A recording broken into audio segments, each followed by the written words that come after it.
It's time again for the Throttle Up Leadership Podcast with Dr. John Dentico. The mission of our podcast is to provide 21st century leadership training for a talent-driven world. We help organizations implement strategies and practices designed to attract, hire, engage, and retain top talent while mitigating the effects of burnout. Our guests are experts in various fields of organizational dynamics, including, but not limited to, leadership, management, communication, and coaching. They bring a world of knowledge and solutions to our viewers and listeners. I am sincerely grateful for their participation and ideas. So let's dive in. And if you enjoy our podcast, please like, share, and subscribe. We genuinely appreciate your support. Good morning and welcome to the Throttle Up Leadership Podcast. I am Dr. John Dentico, your host. With me this morning is Mr. Thom Dennis. Thom is a groundbreaking thought leader whose experiences as an engineer, pilot, officer in the British Royal Marines, healer, coach, facilitator, writer, podcaster, agent of change, and public speaker make him uniquely qualified to weigh in on leadership and the way of the future. He holds a master's degree in psychology of change and is focused on rebalancing the masculine and feminine in men and women because he sees this as a route to more healthy cultures where everyone feels included and where harassment, bullying, and the abuse of power is eliminated.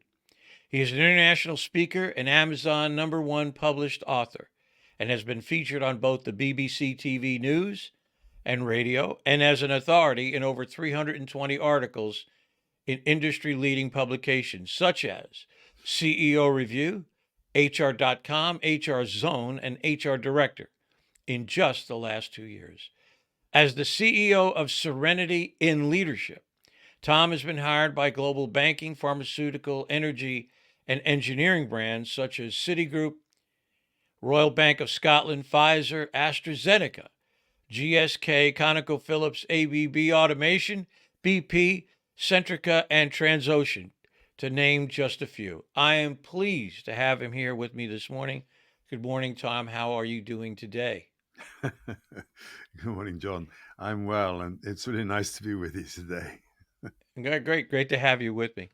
As I like to say, let's jump right into what we're doing.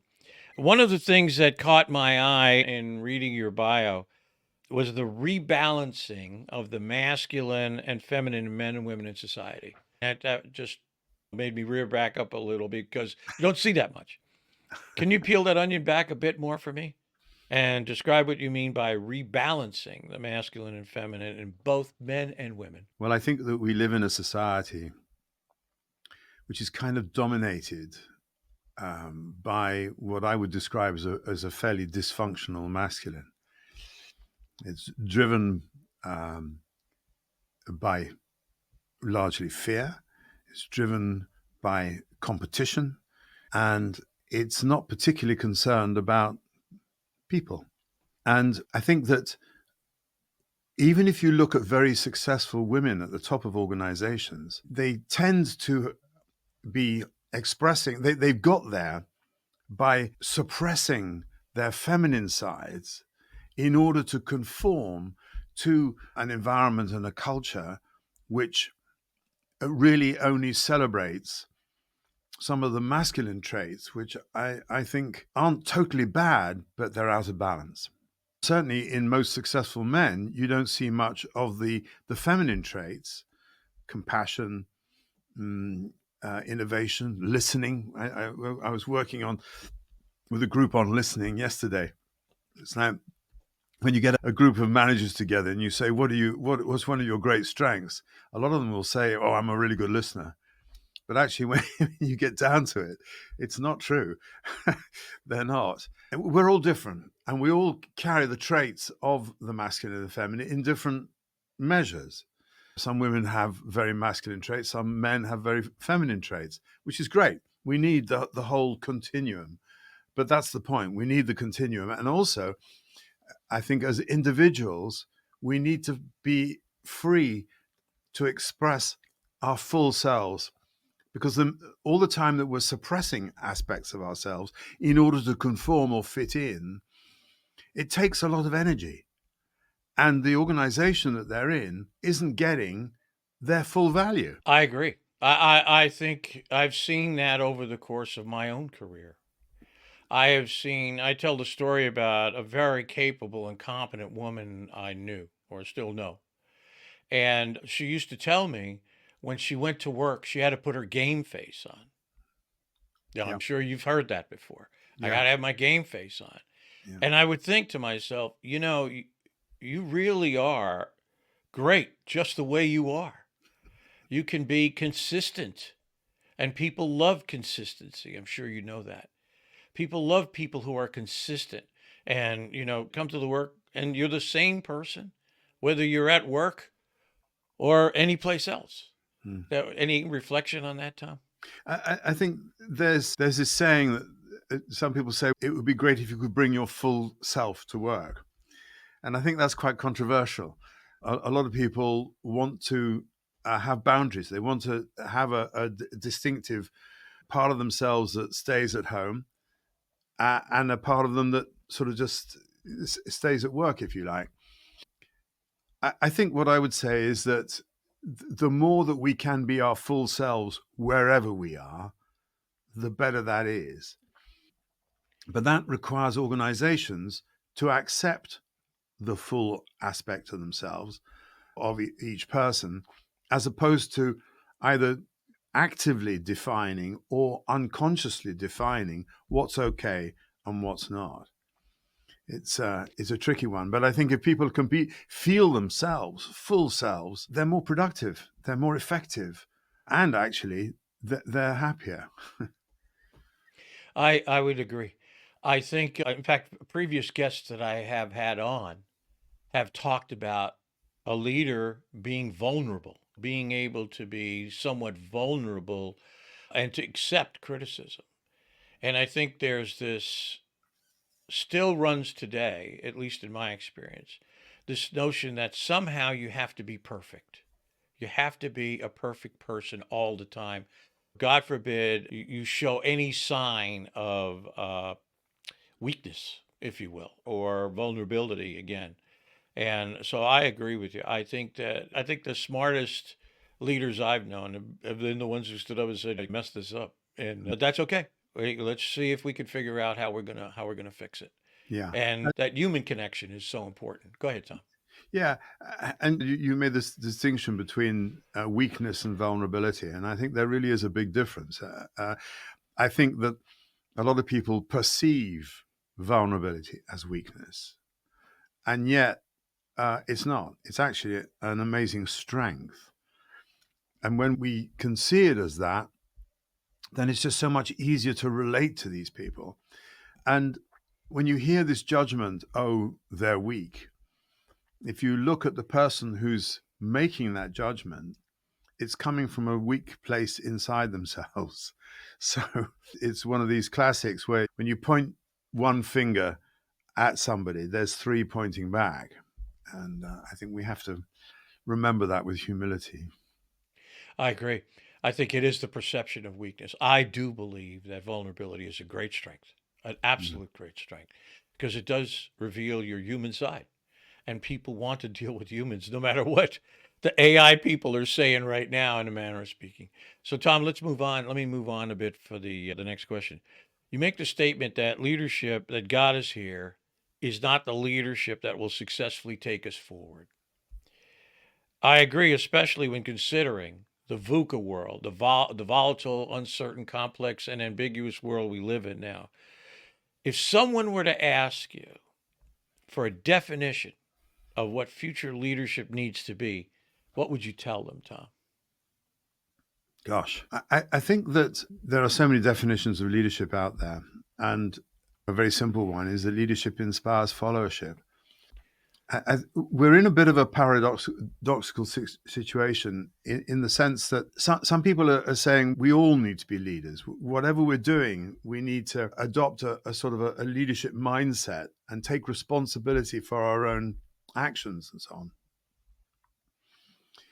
the tricky part about that is that some people actually just don't want to lead. They want to be led.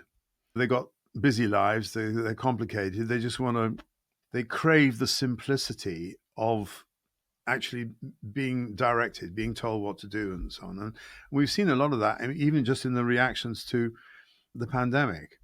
I think you'd have to allow me time to refine a description of leadership for the future, but I think it includes things, as we've discussed: vulnerability, humility, compassion, and a real sense of wanting to take responsibility for the actions and decisions that one takes as a leader. I often, when I'm coaching an executive, I'll ask him or her, what are the unintended consequences of the decisions that you're taking? And it's funny how often they'll say, oh, never mind that. Look, let's just get on with it. And it's, hang on, let's just take a moment and look at what are the possible outcomes.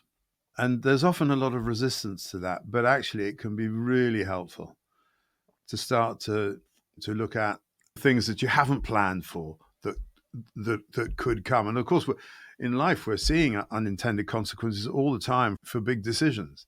You have to look at the political field to see so many examples of this. I remember it was Walt Disney, apparently, who had this sort of examination plans or decisions, didn't he? And he said that there's 3 characters that we need. And I really hope I can remember all 3. But he talked about, what does the dreamer think of this?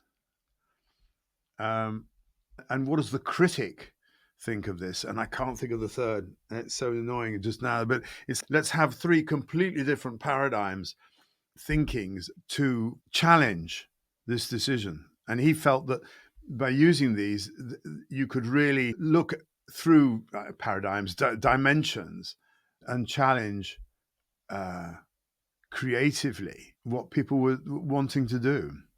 I'm sure I'll think of the third in a minute. I know.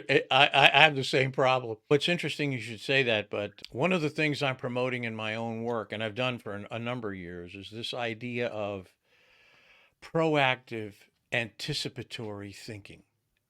How do you look into the future? And I have a couple of things that I do with people to engage them in that. I have a very heavy background in things like simulation work and creating simulations around realistic issues and problems so that people can see what it may feel like or be involved with a future scenario and think ahead, look into the future. And one of the other things that I like to talk about is the difference between strategic thinking and strategic planning. Whereas strategic planning looks for answers to questions, strategic thinking makes sure you're asking yourself the right questions. My sort of humorous way of a take on a tragic incident is if you don't do strategic thinking before you do strategic planning, it's much like rearranging deck chairs on the Titanic. Because nobody cares where the drink trolley is if you got a hole in the boat. You got a bigger problem. So the ability to look into the future is there. But a lot of people are, and especially with many of the leadership definitions and leadership ideas that have guided us so far, have been reactionary. Something happens, do something. Something happens, do something. And I think we have to get more into the proactionary side of the dynamic. Absolutely. I have had previous guests on the podcast speak of the importance of self-awareness. And can you speak to this idea? And let me just go get a couple of groups. And how this is always the bugaboo to me. How self-aware does a person have to be in order to actually engage in leadership? And one of the things I always say is sometimes the impression is you have to reach some nirvanic transcendental level of understanding about yourself before you can actually go do leadership. So if you could talk to this issue of self-awareness and its importance, and how do you connect self-awareness to the practice of leadership? I think it's the most important skill for leadership for the future. Self-awareness.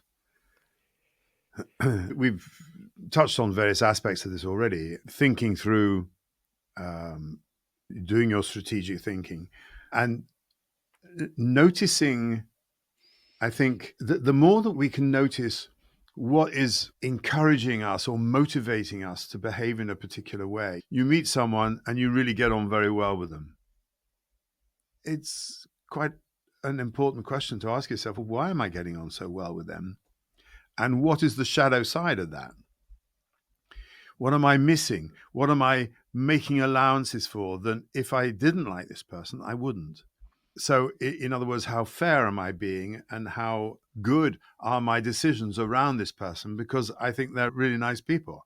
Sometimes come across organizations I did a while back, which wasn't doing very well, and it was taken over by a firm of accountants.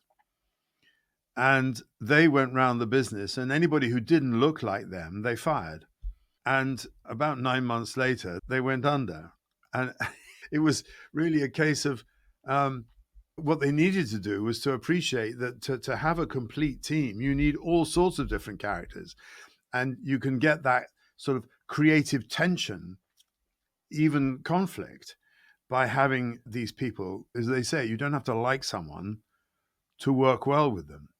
And all of this comes down to this sense of how aware am I of my biases, my beliefs, my values, and how much I'm projecting those onto the people around me. What happens to me if one of my team disagrees with me? Am I going to hate that person? Am I going to close them down? Am I going to ignore them from now on? Whose problem is it, really, that you just don't like what they said? It's yours. So own it.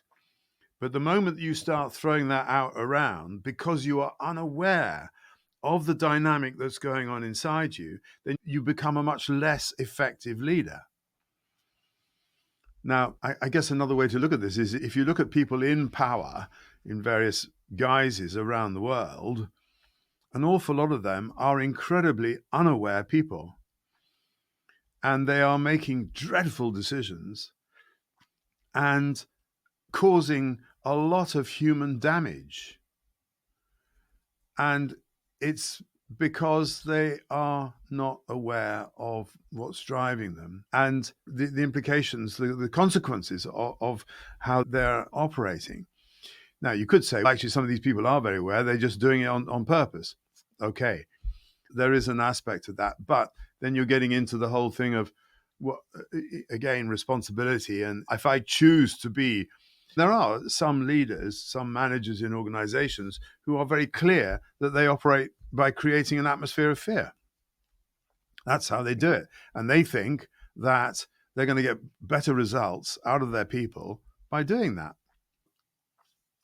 They will for a while, but then it all starts to fall apart.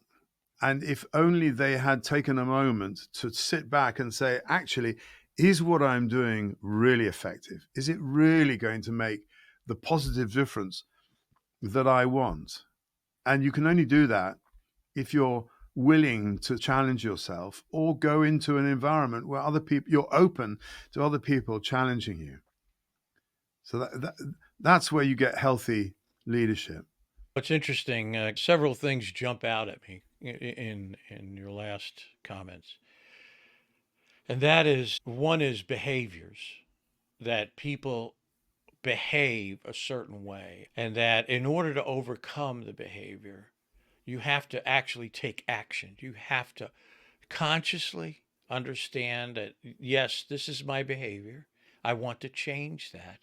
And then take the necessary actions. I'll give you an example from my own life. I used to be a terrible listener. Terrible. Okay. More words than listening. You know what I mean? And I think I picked that habit up from my dad. My dad never listened to anything. He just, boom, here it comes.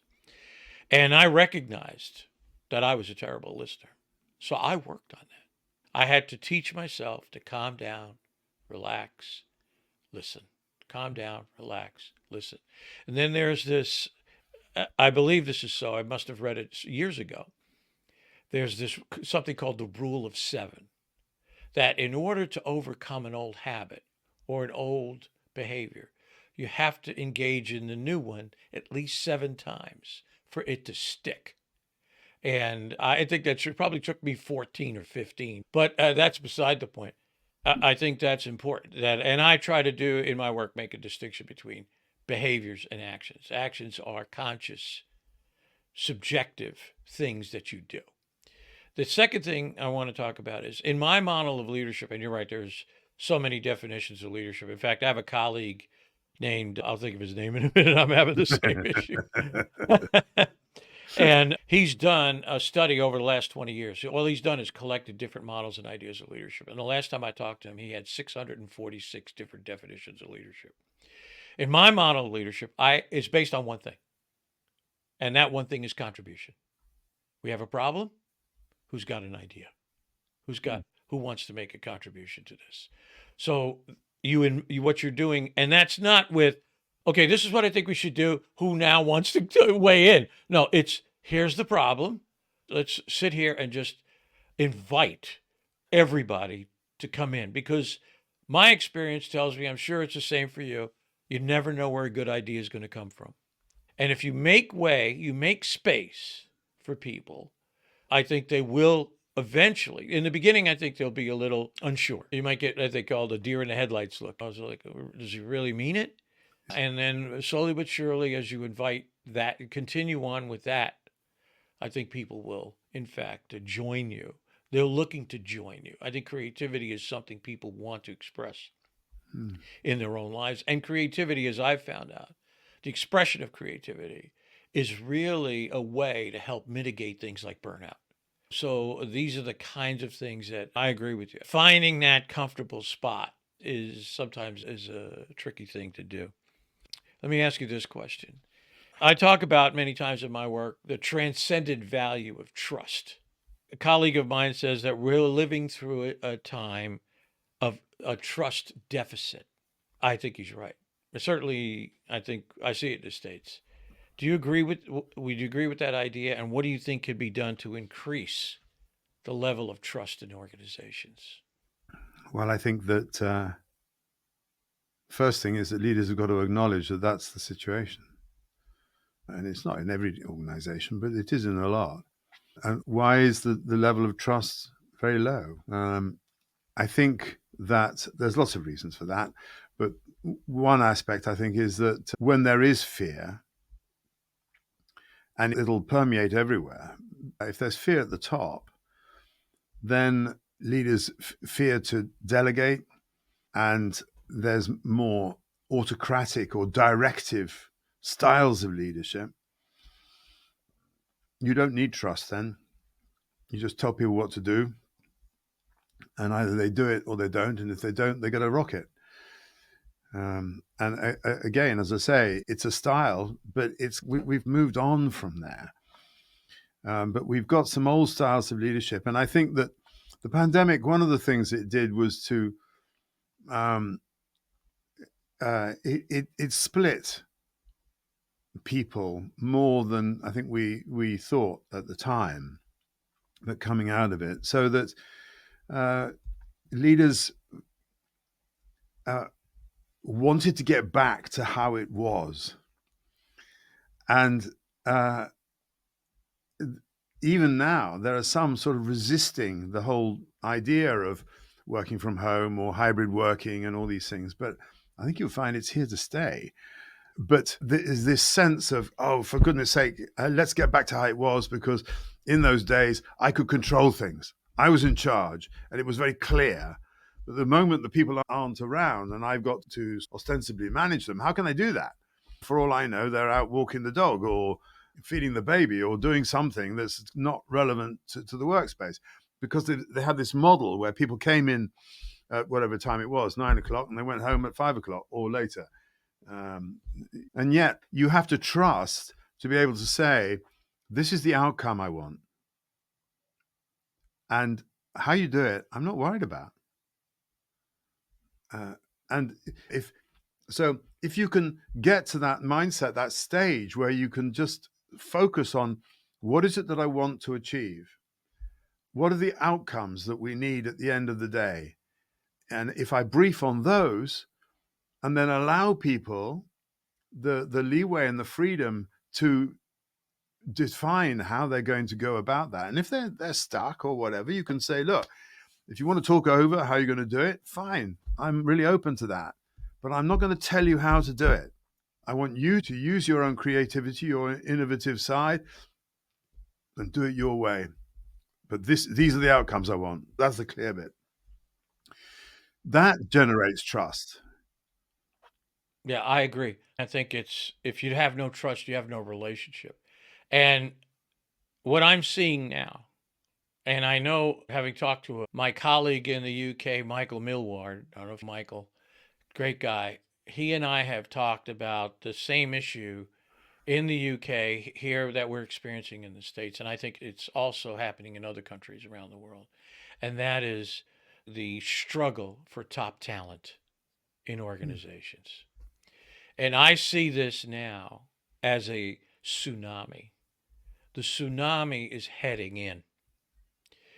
So much so that no matter where you look, there is this ongoing struggle, this war for top talent. And there are more positions than there are skilled, talented people.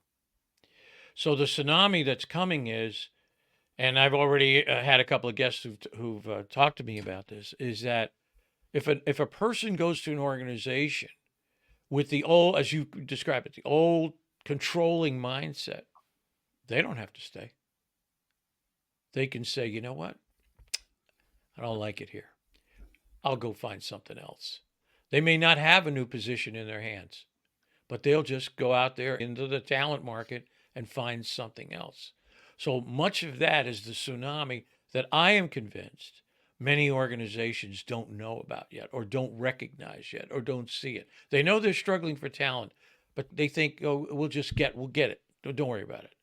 So I think, to me, that's a very important aspect. I'd like to hear any thoughts you have, any comments you have on that. I suppose that my reaction to that is where there's a shortage, then the pay levels go up. And we're already in a situation where the pay disparities between the top and the bottom in organizations is enormous. And I don't think that's a good thing. I think it's very divisive. And I don't say that anybody with lots of talent shouldn't be paid loads of money. But I think that where you have such an unequal situation, it's that in and of itself, I think, is another tsunami that's coming. And it's an uncomfortable one. I think after the pandemic, a lot of people just said, I'm not going to work in a place which makes me unhappy or is treating me very badly.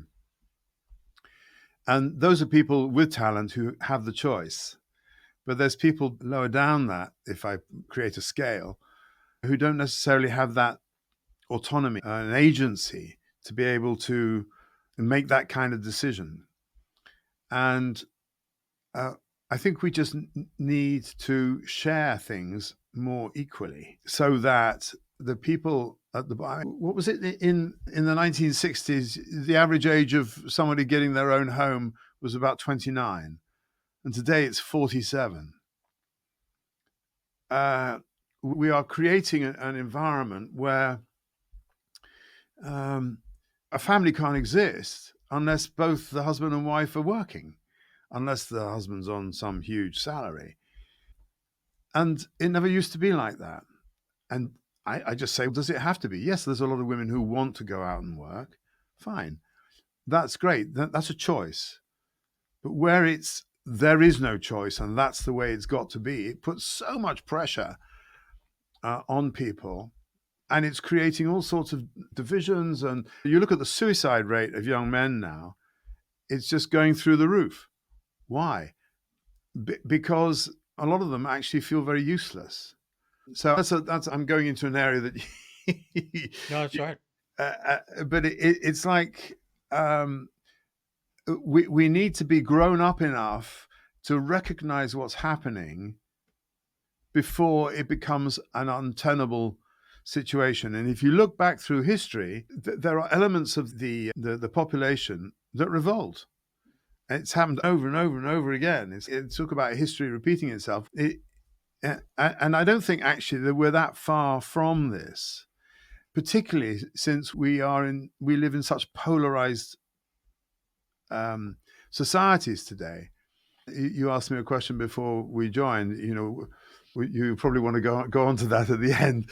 Go ahead. Go right ahead. You said if there's one thing I had a magic wand and I could wave, it would be to take take money out of politics. You've got what's it, citizens, whatever, that law that you've got in the US, which just really effectively opens the door to unlimited money going into politics. I don't think that's healthy, because what it means is we now have a political class that are ruled by the corporations, and where the political class have got to spend 70% of their time raising money as opposed to actually representing the people who voted for them. If you can extrapolate that into the corporate world, where everything is just so oriented around money and making more money, and large organizations buying back shares and all this kind of thing, it creates a very unhealthy environment, and it's getting worse. And it's not just in the US. The UK is dreadful, and there's a number of other countries. I think this whole sense of responsibility. Why am I a leader? What are my responsibilities as a leader?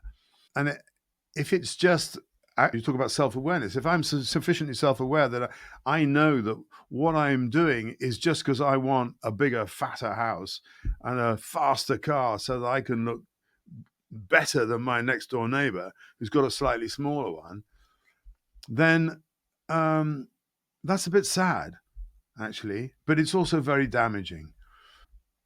And looking at what is my social responsibility, what is my organization doing in order to mitigate climate change, for instance. It was at COP26 that a young activist gave a speech which really moved me. And she said, every organization needs, as part of their purpose, to be doing their part to mitigate climate change. And you can deny that why it's happening, but you can't actually argue with the fact that the climate is changing. And as a result, one of the things that's going to happen is that there are going to be more and more people on the move. What we've got there's this schism all over the place, and countries are saying, I want to disassociate with groups around me. We want to be separate. And yet the world is so interdependent, and the way that we have created our infrastructure is so interdependent. And we saw this during the pandemic. Supply chains just falling down and so on. We actually need to be closer as things are moving and changing, not trying to split away from each other, because the splitting away is incredibly damaging. They talk about autonomy and all this sort of thing. It's nonsense. And this planet now, with the way we live, isn't that big. And so we come back to responsibility of ourselves and leadership for the future, being responsible for yourself and the impact of all your decisions as far as and wide as you can see them. I agree with a great deal of what you said, and there's no question about it. And I can't thank you enough for your time today and your perspective. I think it's important that we get it all on the table. And whether we agree, we don't agree, discourse, the ability to civilly exchange ideas and to talk to one another and be swayed, to be engaged in dialogue rather than conversation, where your own meaning can change in dialogue, Absolutely. is absolutely essential. And these things only take place in community. Good Agreed. dialogue only takes place in community. And if we're trying to break things up, either deliberately or by the effects of what we're doing, we are cramping and putting out the fires of dialogue, which are the things that create really positive change for the Right. future. And lead to, as you said, and lead to the acknowledgement of one's responsibilities, the acknowledgement of the consequences that of decisions on a wider scale. So Absolutely. I truly appreciate your time today, Thom. Very well said. And I really do think that you contributed greatly to the dialogue that I hope will result from people listening. I hope they will contact you and engage you in more than just conversation, in dialogue. John, thank you. And just to close this down, I think so many leaders today are so pressured and it's so hard for them. And actually, I think a lot of leaders are very lonely and they'd love to be able to talk about some of these things, but they don't feel they can be vulnerable or open with the people around them. And that's the beauty of coaching. And I really encourage people to open up to that possibility of sharing their challenges with someone who can help them work them through in a positive way. Thank you, John. Agreed. Agreed. And thank you so very much. And this is John Dentico, and I'm signing off at the Throttle Up Leadership Podcast. Thank you for being here. Thank you for listening, and thank you for viewing us on YouTube. You all have a great day, and thanks again.